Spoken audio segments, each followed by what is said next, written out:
हो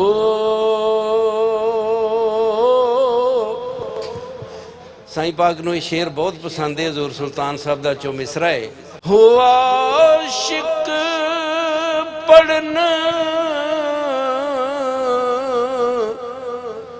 नमाज पिरम दी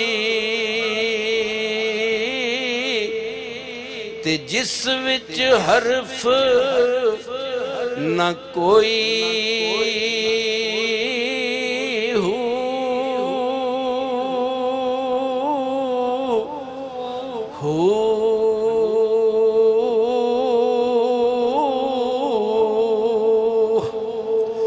ते जिन्नू हर कोई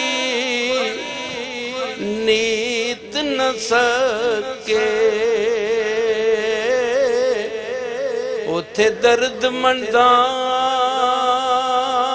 दिल टोई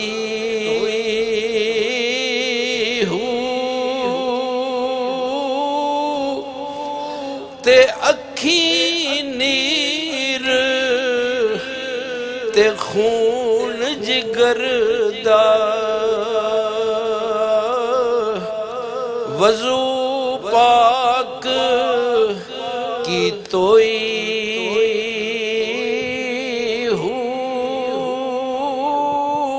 ते होठ न हिलन अते जिब ना फड़ के बाहु खास नमाजी सोई